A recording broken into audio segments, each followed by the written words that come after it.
어, 뉴스를 우리 포털로 이렇게 보는데 이렇게 뉴스면에가 사진이 하나 있는 거예요.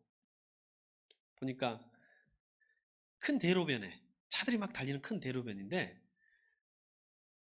차 앞에 한 대가 있고 뒤에는 아마 블랙박스 사진 같은데 그 앞뒤 차 사이에 두 여자가 부둥켜 안고 있는 것입니다. 자세히 보니까 한 분은 좀 연세가 드신 중년의 아주머니시고 한 분은 젊은 여자였습니다. 그래서 이런 사진을 좀 보기가 힘들죠. 그래서 기사를 보다가 많은 감동이 있었습니다. 이제 여러분 아마 그 뉴스 보신 분들 있으리라 생각되는데 어, 사연은 이런 것이었습니다. 그게 블랙박스 영상이 맞았고요. 이 젊은 여자는 아기 엄마예요. 새벽에 아기가 고열이 나니까 응급실로 급하게 차를 몰고 달려가는 거예요. 아마 아빠가 없었나 봐요. 출근하고. 그래서 엄마 혼자 아기를 차에 싣고 이 달리는 길이었는데 급한 마음에 사고가 났나 봅니다. 접촉사고가. 앞차 피해자에서 그 차주가 아주머니인데 와서 보니까 막 당황해가지고 사고 나가지고 막 울려고 하고 애기 아프니까 막 울려고 하는 그 엄마의 마음을 헤아린 거예요. 그러면서 차보다도 가서 안아줬다고 하는 거예요. 그 사진이 그런 사진입니다. 안아준 거예요. 그리고 등을 토닥토닥 해주고 괜찮다고 나는 괜찮다고. 그러니까 차도 괜찮으니까 신경 쓰지 말고 빨리 병원에 가서 애기를 돌보라고 하는 그런 모습이었어요. 이 사진은 누가 찍은 제보했느냐? 이제 남편이 돌아와 보니까 아내가 혼자서 막 사고도 나고 애기 데리고 병원도 갔다고 하니까 블랙박스 영상을 찾아봤나 봐요. 블랙박스 영상을 찾아보니까 어, 누구도 기억하지 못하는 경황이 없어서 아내도 기억하지 못하는 그 사진 한 장이 나왔다는 거죠. 그래서 저는 되게 요즘에 뉴스 하면 사납고 좀 요상한 그런 뉴스 많잖아요. 근데 이렇게 미담 뉴스가 더 마음에 와닿더라고요. 그래서 많은 감동이 있었습니다. 엄마 같은 피해자가 안아주심으로 우리도 많은 생각을 하게 되는데 저는 여전히 우리 때문에 십자가에 달리신 어찌 보면 피해자이죠. 우리 때문에 십자가에 달리신 예수님이 왜 십자가에서 팔을 벌리고 못 박히셨을까 생각해 보니 바로 팔을 벌리고 우리를 안아주시고 맞아주시는 우리 주님이 생각났습니다.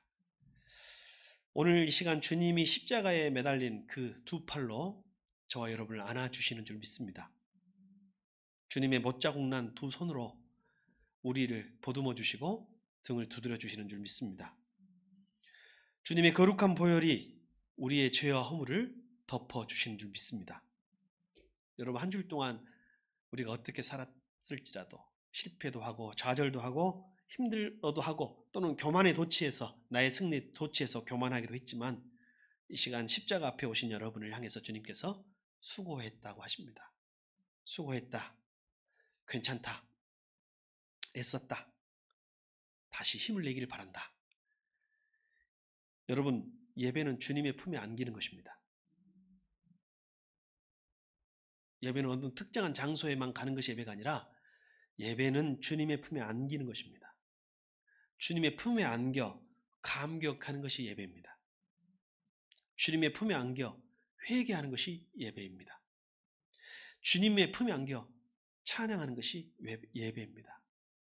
주님의 품에 안겨 여전히 우리를 안아주심에 감사하는 것이 예배인 줄 믿습니다. 우리는 계속해서 지금 예배에 대하여 참된 예배에 대하여 살폈습니다. 여러분 사마리아 여인, 우물가의 여인은 예배에 대해 고민했었는데 그가 아는 예배는 딱 두 가지였어요. 무슨 예배였어요? 우물가의 사마리아 여인이 아는 예배는 사마리아식의 예배와 그리고 유대인식의 예배. 다시 말하면 사마리아인의 예배는 그리심산에서 드리는 예배이고 유대인의 예배는 예루살렘에서 드리는 예배. 이 두 가지밖에 몰랐어요. 그래서 어떻게 하면 잘 예배할 수 있겠습니까? 라고 고민했으나 주님이 말했죠. 진짜 참된 예배는 장소가 아니라 대상이다. 그렇죠. 진정한 예배는 어느 장소에서 예배하는 것이 아니라 어떤 분에게 예배하느냐이다. 예배하는 분에 대해서 잘 알아야 된다. 두 번째로는 방법이다. 장소보다도 대상과 방법이 중요하다. 예배의 방법은 뭐였어요? 영과 진리로. 따라합시다. 영과 진리로. 이제 여기까지 알았는데 오늘 보니까 우리 예배가 영과 진리로 드린 것 같아요? 안 되는 것 같아요? 오늘 다 휴거된 줄 알았어요, 제가. 오늘 깜짝 놀랐네. 왔는데 없었어, 성도들이. 성도들이 없어갖고 제가 위드 코로나 여서 어디 가셨나 했는데 우리에게 필요한 것은 위드 코로나가 아니라 위드 하나님이다 라는 생각이 들었습니다. 성도 여러분, 알긴 알았어요. 하나님을 잘 알아야 하고 잘 이해해야 하고 우리가 영과 진리로 예배해야 한다는 걸 알았는데 잘 돼요, 안 돼요? 한번 물어보세요. 잘 돼요, 안 돼요? 잘 안 되죠. 쉽게 안 되죠. 그 이유가 뭘까요? 오늘은 그 이유에 대해서 찾아보겠습니다. 왜 이제 알긴 알았고 말씀을 배웠는데 왜 내가 참된 예배를 드리기 어려울까? 왜 나는 참된 예배자가 되기 어려울까? 나는 왜 영과 진리로 온전히 예배하기 어려울까? 그것을 방해하는 방해 요소들, 그리고 어떻게 하면 나아갈지에 대해서 말씀을 나누어 보겠습니다. 먼저 아시죠, 여러분? 그리심산의 예배, 사마리아인의 예배는 어떤 예배였어요? 열정적인 예배예요. 그러나 대상은 없어. 대상은 특정 대상이 잘 몰라. 하나님은 없어요. 열정이 있어. 이것은 무슨 예배냐면 열정만 있는 이단적 예배, 이단의 예배나 이단적 예배를 말하는 거예요. 아시죠, 여러분? 우리 사회에도 있었어요. 여러분 그 이슬람 종파 중에 시아파라고 들어보셨죠? 뭐 수니파, 시아파 많이 들어봤잖아요. 시아파들이 지키는 그 의식 중 절차가 있는데 아슈라라는 의식이 있어요. 10월 달 어느 날에 이들이 아슈라 의식을 지키는데 뭐 수천 명에서 수만 명, 수십만 명이 모여가지고 그들의 사원으로 행진을 하는 거예요. 행진할 때 어떻게 하냐면 쇠사슬 알죠, 여러분? 쇠사슬 알아요? 쇠사슬로 자기 몸을 가슴을 때리고 등을 이렇게 쇠사슬이가 등을 치면 등을 치겠죠. 어떻게 될까요? 피가 철철철 흘립니다. 아마 여러분 아슈라라고 검색해 보면 금방 그 사진들도 나옵니다. 피를 막 흘리고 있는데 거기다가 칼로 날카로운 면도칼로 머리를 긁어가지고 피를 흘려서 머리에서부터 온몸이 피로 젖어. 광적이죠. 열정을 넘어서서 광적인 예배를 드리는 그들의 예배가 대상은 없으나 열정만 있는 예배의 표본이에요. 근데 안타깝게도 우리나라에 아슈라라는 의식이 행해지고 있습니다. 우리나라에서 가장 대표적인 이슬람 사원이 있는 곳이 이태원이에요.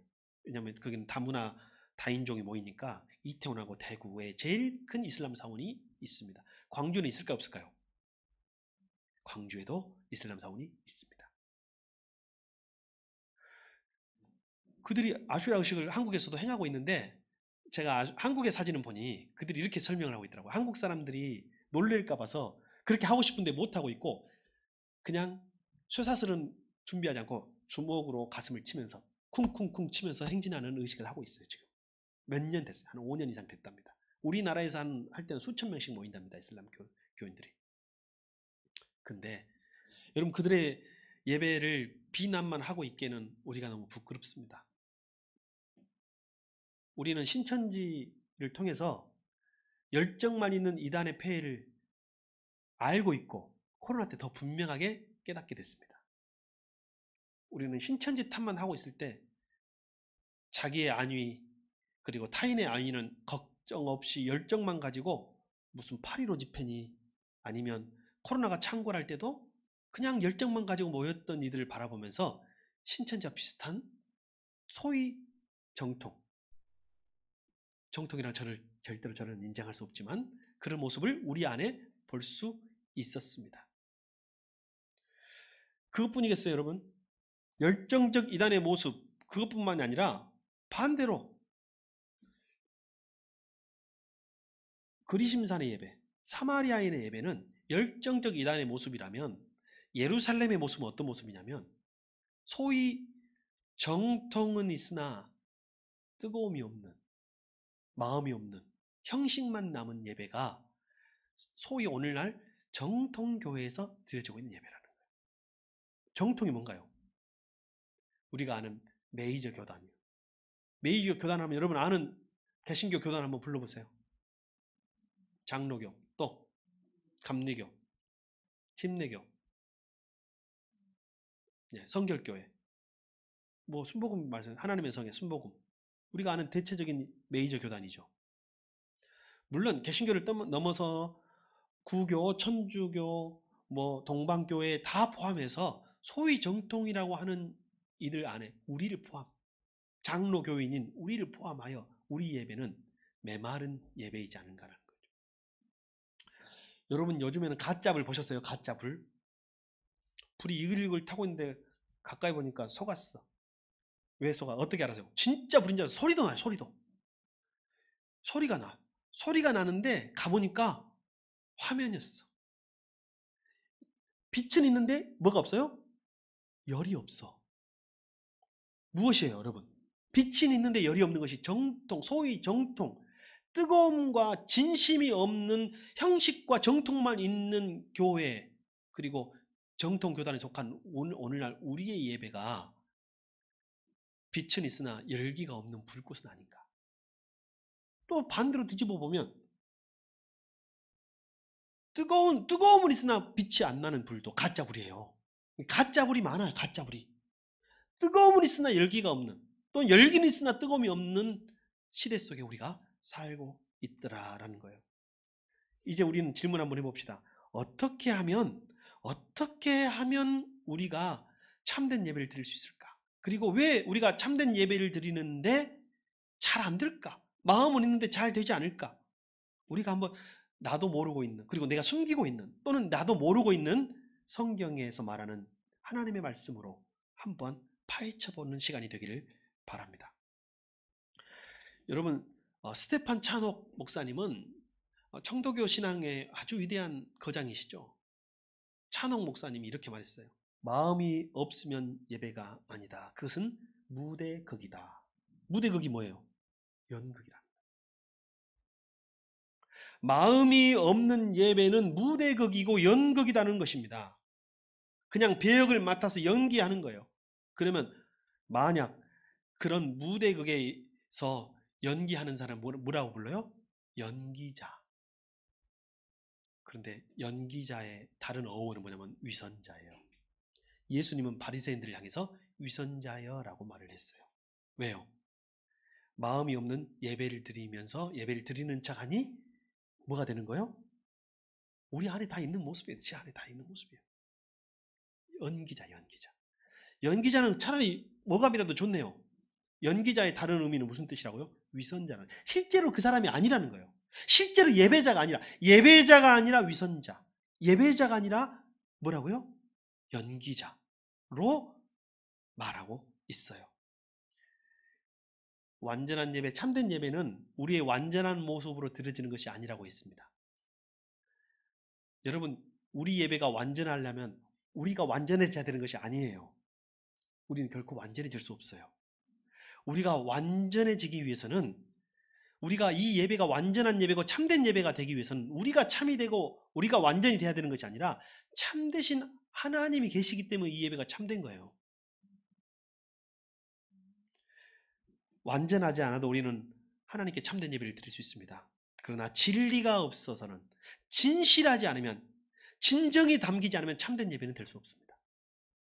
우리가 이 예배가 참된 예배가 될 수 없는 것, 우리 예배가 참된 예배가 될 수 없는 이유가 있다면 우리가 완전하지 않아서가 아니라 우리에게 진정한 마음이 없기 때문일 것입니다. 이게 찬홍 목사님의 설교였어요. 자, 이제 그러면 우리는 어떻게 하면 영과 진리로 예배할 수 있는가? 자, 오늘 말씀 한번 보여주십시오. 4장 8절 같이 한번 읽어봅시다. 시작.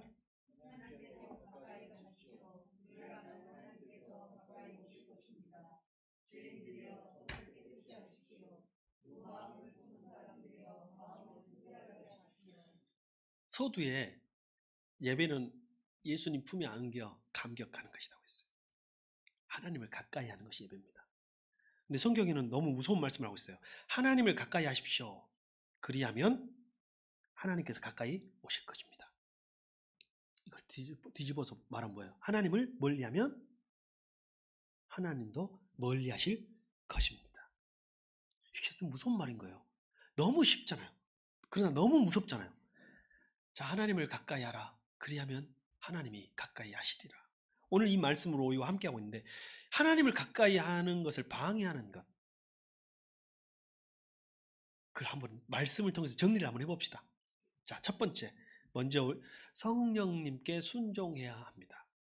성령님께 순종하지 않으면 반대로 참된 예배를 드릴 수 없고 하나님을 가까이 할 수 없습니다. 말씀 하나 봅시다. 성령님이 어떤 분이신지 알아야죠. 자, 봅시다. 진리를 알아봅시다. 진리로 예배하라 그랬으니까요. 고린도전서 2장 11절 시작.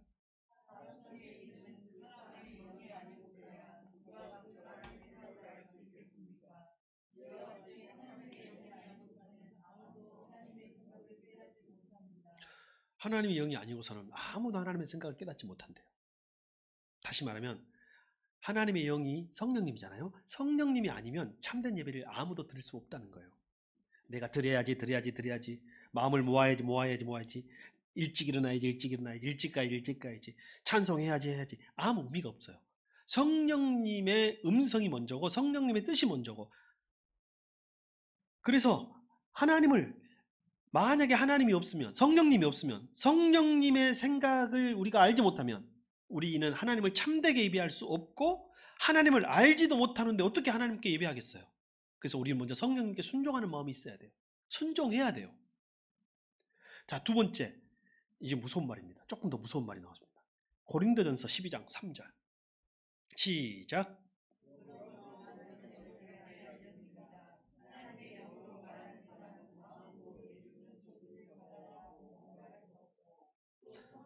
입지 않고서는 아무도 예수는 주님이시다 라고 말할 수 없습니다. 성령님을 힘입지 않고서는 예수님을 주인이라고 말할 수 없다고요. 주님이시라고 말할 수 없다고요. 다시 말하면 성령님이 없으면 예수님을 영접할 수도 없고 예수님을 성령님으로 주님으로 고백할 수도 없어요. 이 말이 왜 무서운 말이냐면요, 성령님이 우리 안에 계시고 우리가 주님께 고백하면 주님이 우리 주님이 되시기 때문에 우리가 구원받게 되는 거잖아요. 그러면 예배를 기준으로, 지금 우리의 예배를 기준으로 나의 영적 상태와 구원의 상태를 유추해 볼 수가 있어요. 여러분, 한 사람이 구원받았는지 못 받았는지 알 수 있어요, 없어요? 자, 그럼 봅시다. 우리 찬진이가 편하니까, 우리 찬진이가 구원받은 것 같아요, 안 받은 것 같아요? 네, 좋게 말해주셔서 감사합니다. 근데 만에 하나 우리 인간은 100% 다 알 수는 있어요, 없어요? 이건 또 자신이 없네. 자, 제가 구원 받은 것 같아요, 못 받은 것 같아요? 받은 것 같아요? 그것도 좋게 말해주셔서 감사합니다. 나는 가끔 구원받지 못한 것 같은 목사님들도 있더라고요. 여러분 좋게 말해주셔서 감사한데, 제가 100% 구원받았는지 우리 인간은 알 수 있어요, 없어요? 없어요. 근데 우리는 유추해 볼 수 있어. 무엇으로? 저 사람이 구원받았는지 안 받았는지 우리가 유추해 볼 수 있는 것이 한 가지가 있어. 제가 지난번에 설교할 때는 수요일날 설교했었던가요? 종교개혁 믿음의 사람들은 직업의 소명으로 확인을 했다고 했는데, 오늘날 우리는 뭘로 확인할 수 있냐면 그 사람의 예배를 보아서 그 사람이 구원을 받았는가 받지 못했는가를 유추해 볼 수 있어요. 아, 저 사람 확실히 구원받았다. 그 사람의 예배를 보면 저 사람은 거의 확실히 구원받은 것 같다. 우리는 100%는 아니니까, 아, 저 사람 아직 구원 못 받은 거 아니야? 혹시 하나님을 안 믿는 거 아니야? 예수를 영접하지 못한 거 아니야? 라고 생각할 수 있는 여지가 무엇을 기준 속에 담겨져 있다고요? 예배의 기준 속에 담겨져 있다는 무서운 말이에요. 성령님을 힘입지 않고서는 아무도 예수님이 주님이시라고 할 수 없다. 여러분이 예배 드리는 것이 진짜 힘든다면, 여러분이 예배에 있는 것이, 교회에 오고 예배 드리는 것이 정말로 힘들고 지루하고 괴로운 일이라면, 아무리 해도 예배에 집중이 잘 안 된다면 그리고 심지어는 교회에 가지 않아도 여러분이 어떤 불편한 감정이나 죄책감이 들지 않는다면 여러분은 구원받지 못했을 수도 있다는 말씀을 성경은 하고 있다는 거예요. 우리 예배를 통해서 우리가 구원받았는지 안 받았는지, 아니면 적어도 저 사람이 구원받았는지 안 받았는지는 유추해 볼 수 있다 없다? 있다. 그게 무서운 거예요. 어찌 보면 감사한 것이지만 무서운 게 기준이 될 수도 있어요. 자, 성령님이 계시면 그분의 능력에 우리의 의지를 맡겨야 합니다. 여러분이 이게 예배를 떠나서도 성령님이 어떤 일을 하려고 하는데 이게 마음이 불편한 일 있죠. 성령님이 불편한 마음을 주실 때가 있어요. 그럼 어떻게 해야 돼요? 긴가민가 할 때 있죠. 이거 하려고 하니까 좀 불편하긴 한데 그래도 하면 좋게 이롭고 내가 좋은 일이 많이 생길 것 같고 돈도 많이 생길 것 같고, 돈이라고 합시다. 내가 이 일을 하면 돈이 많이 생길 것 같아. 근데 한편으로 조금 내가 좀 걸리네, 불편한 마음이 있네 할 때 있어요. 그럼 어때야 돼요, 여러분? 무엇에 따라서 이 일을 하고 말아야 돼요? 하든지 안 하든지 결정해야 돼요. 예, 돈의 액수에 따라서. 돈이 많으면 하고 안 하고가 아니라 성령님에 순종한다는 거 뭐냐면 내 마음에 성령님이 불편한 마음을 주시면 안 하는 거예요. 그것이 성령님께 순종하는 거예요. 내가 이 작은 일에 성령님께 순종하지 않으면요, 하나님께 가까이 못 가요. 하나님께 못 가. 나는 계속 멀어지는 거예요. 성령님께 순종합시다. 근데 또 때때로 성령님이 감동을 주셔. 이거 하고 싶다. 이거 해야 하는 거 아니냐? 내가 이 순종, 이 헌신, 내가 이 섬김 하고 싶다. 내가 이 일을 하고 싶다. 이 사역 하고 싶다. 이런 마음이 하나님 주셨어. 근데 내가 현실을 보니까 좀 어려울 것 같아. 생각해 보니까 일단은 하고 싶은 마음은 나중에 되지만 못하는 이유는 계속 찾아지잖아요. 여러분 사역해보면 알아요. 주님의 일에 헌신해보면 알아. 그러면 어떻게 해야 돼요? 성령님께 순종한다는 것은 성령님이 감동을 주시면 순종하는 것이 성령님께 순종하는 거예요. 이게 쌓이다 보면 하나님께 예배하러 계속 가까이 나가는 거예요. 근데 작은 순종을 자꾸 몰려하는 거예요. 불편한 마음이 있는데 계속 그 불편한 마음을 무시하고 나는 내가 하고 싶은 대로 계속 하잖아요. 하나님께 나아갈 수 없어요. 우리가 참된 예배로 나아가지 못하는 이유는 뭐냐면 매일매일 삶 속에서 성령님께 순종이 지금 훈련이 안 돼 있는 거예요. 따라합시다. 성령님께 순종합시다. 성령님께 순종합시다. 아무리 작은 거라도 성령님께 순종하십시오. 그것이 우리가 하나님께 가까이 가는 길입니다. 만약에 성령님께 순종하지 않고, 이제 봅시다. 세상에 아닌 건 아닌 거대요. 그죠? 아닌 일은 아닌 거예요. 아닌 사람은 아닌 사람이더라고요. 여러분, 분명한 거예요. 하나님이 아니라고 하면 아닌 거더라고요. 보니까 성령님이 아니라고 하는 일은 아닌 일이더라고요. 근데 내가 자꾸 미련을 가지고 혹시나 하고 붙잡고 있으면 결국은 더 큰 손해를 봐요. 더 큰 피해를 보게 돼 있어요. 자, 아닌 것은 아닌 것입니다. 시작. 아닌 것은 아닌 것입니다. 이게 명확해야 돼요. 아닌 건 아니에요. 여러분, 제가 좋은 사람 같아요? 안 좋은 사람 같아요? 이거 엎드려 잘 봤네. 또 좋은 사람 같아요? 안 좋은 사람 같아요? 좋은 사람이지만 아닌 것은 아닌 사람입니다. 아닌 건 아닌 거예요. 좋은 사람과 그건 다른 거예요. 이건 하나님 뜻이 아닌 것은 아닌 거예요. 근데 이게 훈련돼야 예배를 드릴 수 있는데, 이게 평상시 삶 속에서 성령님께 순종하는 게 작은 거에 순종이 안 되니까 상황에 따라 순종하는 거예요. 우리가 많은 사람들 상황에 따라서, 아까 돈의 액수가 적으면 순종하고 돈의 액수가 많으면 이거는 순종을 좀 미루는, 이게 자꾸 이렇게 되는 거예요. 일의 힘들, 경중에 따라서, 우선순위에 따라서 성령님의 음성, 성령님의 명령, 하나님의 뜻이 1순위입니다. 이게 성령님께 순종한다는 거예요. 두 번째, 우리가 하나님께 가까이 가려면, 참된 예배를 드리려면 우리의 생각이 하나님께 집중돼야 됩니다. 여러분, 하나님께 집중한다는 말을 묵상이라고 설명할 수 있습니다. 표현할 수 있습니다. 묵상은 뭐예요? 다른 생각을 다 물리치고 그 한 가지에만 집중하는 거예요. 여러분, 사격 선수가 관역에 집중할 때 어떻게 하는가요? 우리 군대 갔다 사격해 보신 분들은 다 할 거예요. 사격할 때 어떻게 해요? 두 눈 뜨고 하시는 분도 계시지만 보통 두 눈 뜨고 해요? 두 눈 뜨면 더 잘 보일 것 같잖아요. 근데 보통 한쪽 눈을 감고 겨누잖아요. 겨누어. 잘 보려고 집중해요. 집중. 화를 쏠 때도 집중해요. 하나님께 집중하는 사람만 참된 예배 하나님께 가까이 갈 수 있어요. 근데 여러분, 이 묵상이라는 것이 현대인들에게 굉장히 어려운 문제입니다. 여러분, 여러분 독서, 책 읽는 거 잘 돼요, 안 돼요? 잘 안 되죠. 집중력 훈련이 안 돼 있는 거예요, 현대인들이. 여러분, 성경책 보는 거 잘 돼요, 안 돼요? 잘 안 되죠. 기도하면 자기 마지노선이 있어요. 이상하게 기도를 하다가 시계를 한번 보고 싶어. 딱 눈을 떠서 보면 항상 그 시간이야, 보면. 알아요? 자기 그 기도의 용량이 있어. 10분 기도의 용량을 가진 사람은요, 10분 기도하고, 아이, 좀 1시간이나 됐나? 오늘 또 10분, 딱 10분이에요.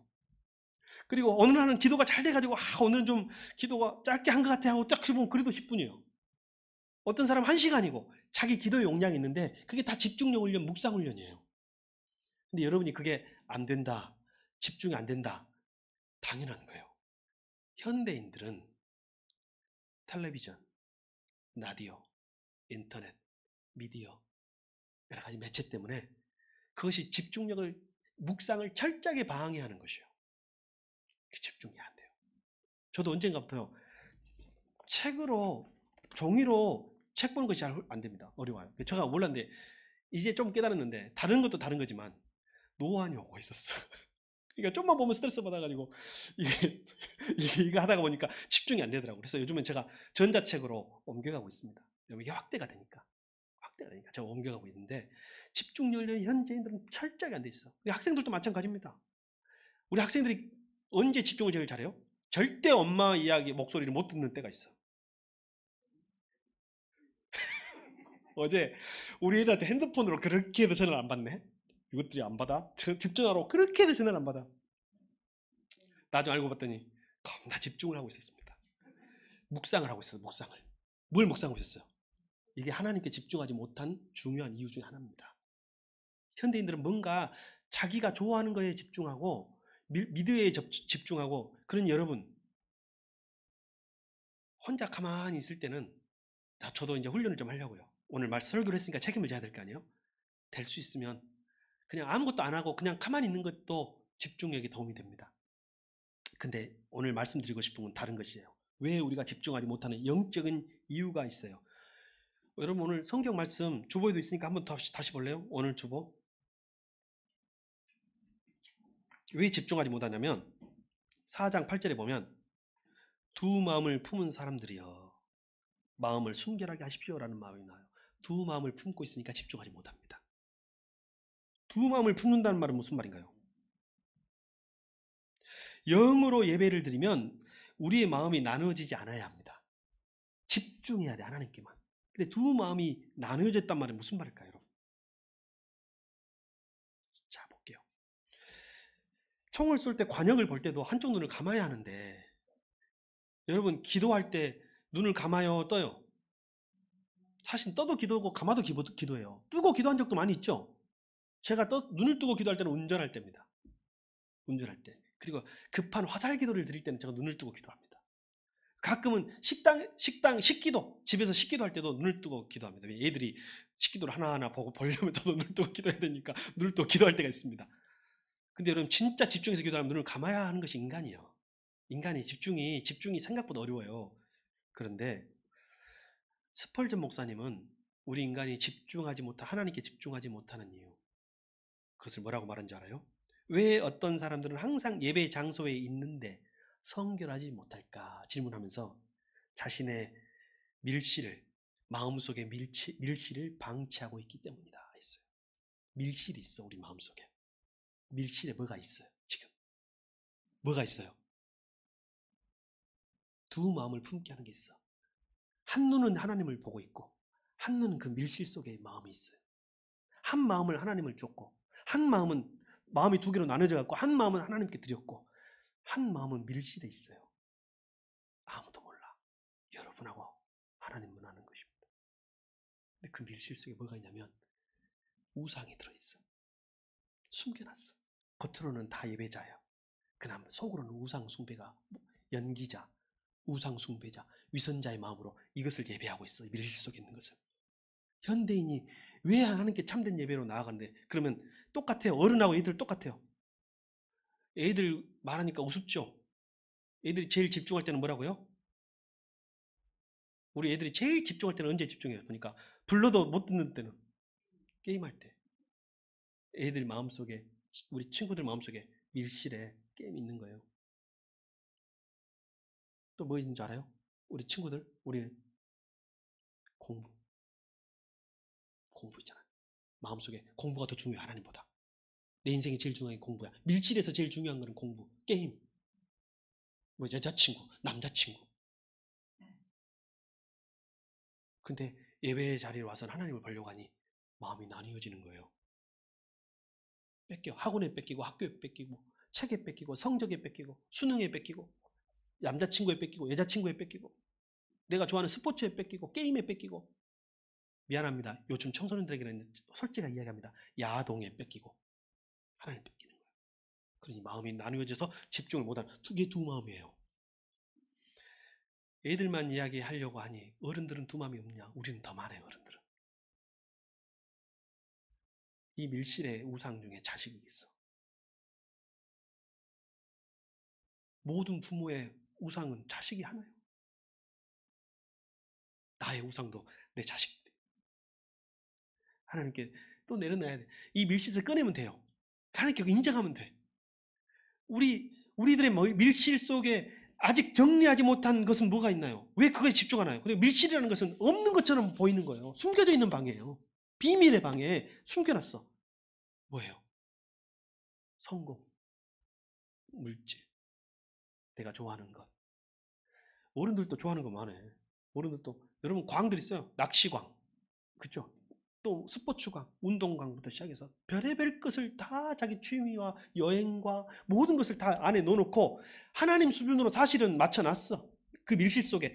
근데 없는 것처럼 딱 덮어놓고 우리가 살아요. 수마음을 품은 사람이 바로 우리였습니다. 왜 우리가 참된 예배를 못 드리는가? 왜 영과 진리로 예배할 수 없는가? 왜 우리의 예배는 예수님의 품에 안겨 감격하는 예배가 되지 못하는가? 왜 우리의 예배는 예수님의 가슴에 안겨 눈물 흘리고 회개하지 못하는가? 두 마음이 있어. 두 마음.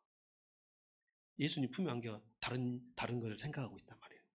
그러니 예수님께 집중하지 못한다는 거죠.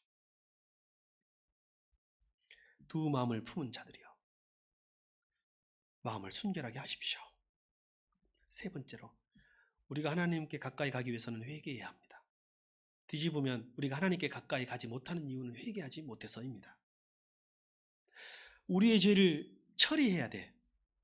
아시죠? 누가 주님의 산에 올라갈 수 있습니까? 시편 24편 3절과 4절 같이 한번 읽어봅시다. 어떤 사람이 주님의 산에 올라갈 수 있는가? 어떤 사람이 주님을 가까이 할 수 있는가? 시작.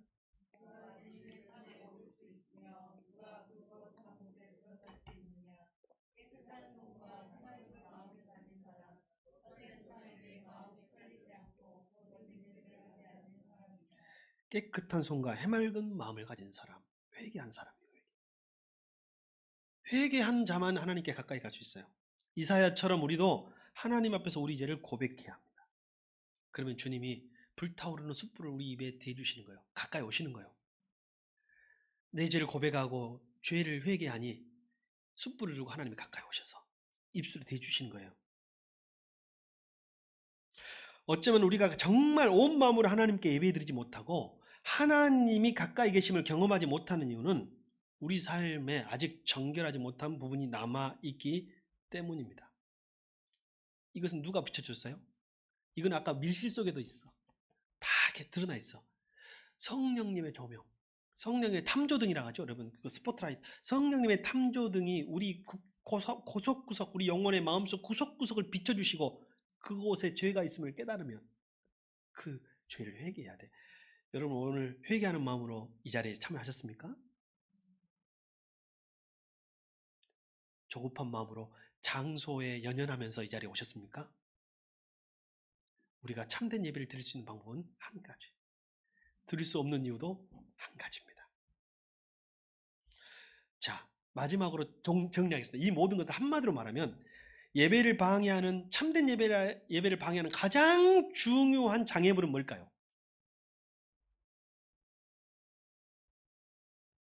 아까 말한 것을 다 종합하면 나 자신이요. 나 자신. 나의 자아. 내 자신, 내 자아가 참된 예배를 드림에 가장 큰 방해를 하고 있는 방해적 요소예요. 그게 무슨 뜻인가요? 어떤 뜻인가요? 여러분, 이 시간 영광 받아야 할 분 누구세요? 하나님이시죠. 이 시간 가장 기뻐해야 하실 분은 누구세요? 하나님이시죠. 근데 우리는 이 예배를 통해서 내가 기쁜 예배, 이 예배를 통해서 내가 기뻐하는 것, 내가 영광을 받는 것, 내가 잘 되는 것을 추구하고 있어요. 그러니까 우선순위가 뭐가 되겠어요? 내 영광이 우선순위인 사람은 내가 우선순위가 되는 거예요.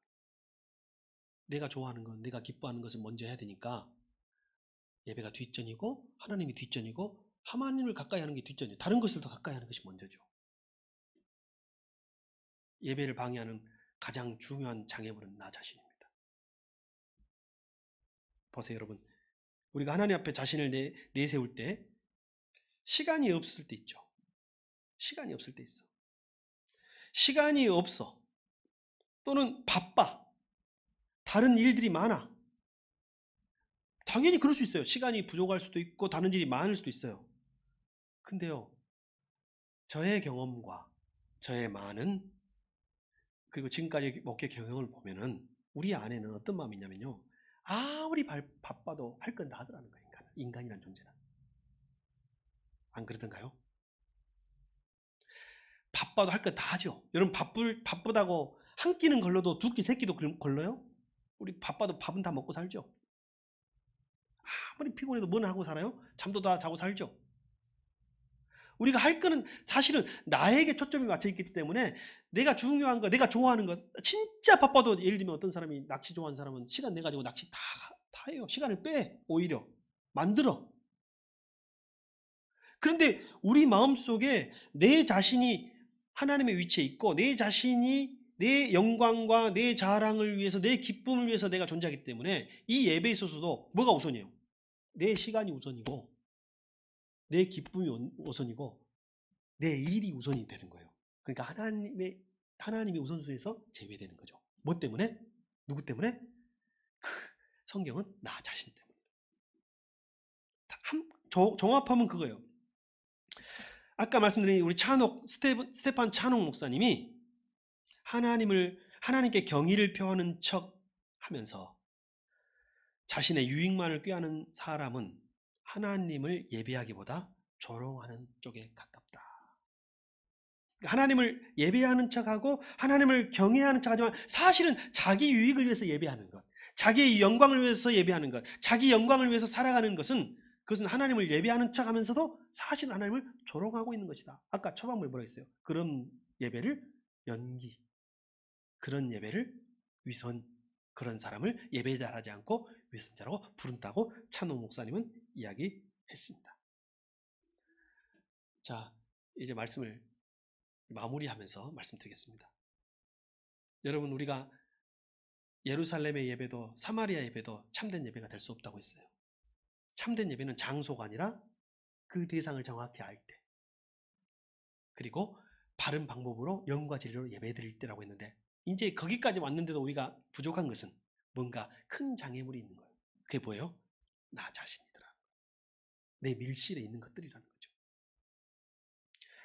이제 우리는 진리로 예배하기 위해서 말씀이 중요하다고 마무리하고 싶습니다. 영에 대해서 설명했으니 이제 진리에 대해서 마지막으로 설명하고 싶습니다. 왜 진리로 예배하기가 어려워지는가? 여러분, 진리가 뭘까요? 영과 진리로 예배할 때 영은 뭐라고 그랬어요?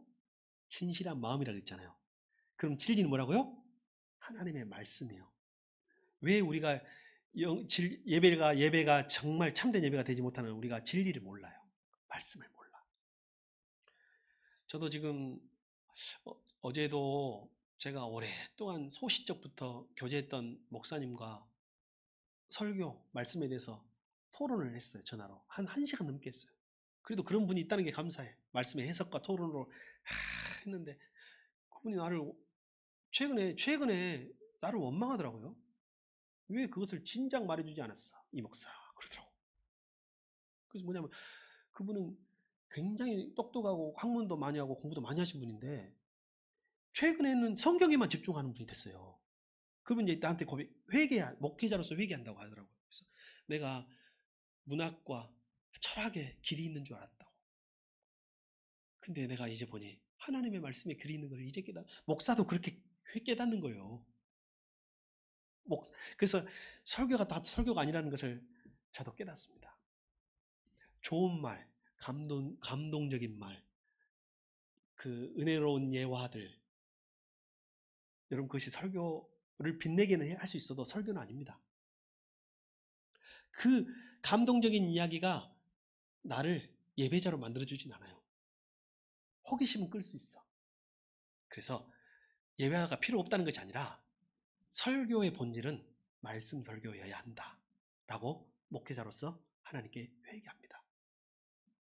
여러분도 마찬가지예요. 여러분 설교를 들을 때 감동적인 이야기로 판단하지 마시고 하나님의 말씀을 들어야 해요. 그래야 우리가 참된 예배자가 될 수 있음을 기억하십시오. 그래서 그냥 저는 편의상 성도님들의 언어로 말씀 설교라고 했는데 강의 설교가 설교에는 표준이 돼야 해요. 말씀을 풀어주는 설교라 해요. 그리고 더불어서 사업 공부도 필요한데 현대인들의 대부분이 일주일에 예배 몇 번 들어요? 그래도 예배 드리는 한 번 드리자, 한 번. 그래서 예전에는 예배를 여러 번 많이 들으니까 주일 설교는 어떻게 하고 수요일은 어떻게 하고 새벽 기도는 어떻게 하고 이렇게 다 나누어서 했어요, 저도. 근데 대부분 우리 성도들도 예배를 일주일에 한 번 드리니 이 시간에 말씀을 좀 더 들을 수 있도록 해야 되겠다라는 고민을 아니할 수가 없습니다. 참된 예배 되기 위해서 뭘 알아야 된다고요? 말씀을 알아야 돼요. 그래서 여러분이 저도 말씀을 선포해야 되고 여러분이 말씀을 듣는 귀가 있어야 되고 또 말씀을 읽고 삶 공부 할 때마다 하세요. 선택하지 마시고 삶 공부가 열릴 때마다 삶 공부에 집중해 주시길 바랍니다. 이제 말씀을 참으로 마치겠습니다. 진실한 예배는 하나님의 진리인 말씀에 진심으로 응답하는 것입니다. 그래서 하나님을 예배하고자 하는 사람은 하나님의 말씀에 충성스럽게 헌신해야 하고 참된 예배는 성경에 계시해 주신 대로 우리가 하나님을 이해할 때 저절로 흘러나오는 것입니다. 우리 예배가 영과 진리로 드리는 예배가 되기를 바랍니다.